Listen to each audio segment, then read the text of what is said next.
بسم اللہ الرحمن الرحیم۔ چھوٹے سے بچہ عبداللہ بن عباس کیا سکھا دیا اور کتنی عمر میں سکھا دیا؟ کہا یا غلام انی اعلمک کلمات احفظ اللہ یحفظک۔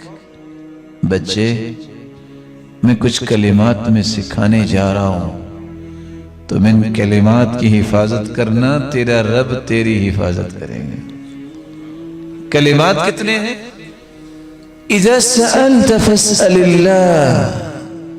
بیٹا جب بھی سوال کرنا تو اس سے کرنا جو رد نہیں کرتا۔ وَإِذَا اسْتَعَنْتَ فَاسْتَعِنْ بِاللَّهِ۔ کمزوری محسوس کرو، مدد کی ضرورت ہو، بیٹا مدد کرنے والا تو وہ ہے، اس سے مدد مانگنا۔ تیسرا کلمہ وَاعْلَمْ لَوْ أَنَّ الْأُمَّةَ اجتمعت علی ان ينفعوک۔ اگر ساری امت، آدھی نہیں ساری امت جمع ہو جائے، جتنے دنیا میں مخلوق ہیں، کہ تجھے کو فائدہ پہنچے، بیٹا جب تک تیرے رب کا فیصلہ نہیں ہوگا تمہیں نفع نہیں دے سکیں۔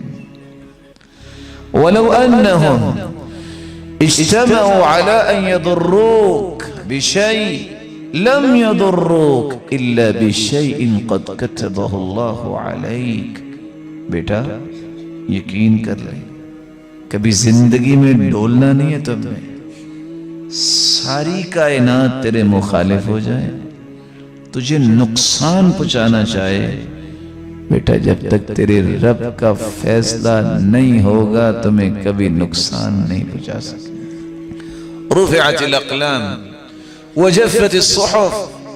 اللہ نے جو تقدیریں لکھنی تھی لکھ دی ہیں، کچھ نہیں ہوگا۔ مت ڈرو لوگوں سے، اپنے لیے زندہ رہنا سیکھو، نہ سوچو لوگ کیا کہیں گے کیا کہیں گے، ان کو کہنے دو۔ یہ سوچا کرو قیامت کو میرا رب کیا کہے گا مجھے، یہ سوچا کرو قیامت کے دن میرا رب مجھ سے کیا پوچھے گا، میں قبر میں کیا جواب دوں گا، یہ سوچا کرو۔ مت سوچا کرو پتہ نہیں لوگ کیا سوچ رہے ہیں، کچھ بھی نہیں سوچ رہے۔ کوئی سوچنے کا موقع دو لوگوں کو۔ لوگ سوچتے ہی رہتے ہیں، باتیں کرتے ہوتے ہیں، تمہیں صرف خوف ایک ہونا چاہیے، کہیں میرا مالک تو نہ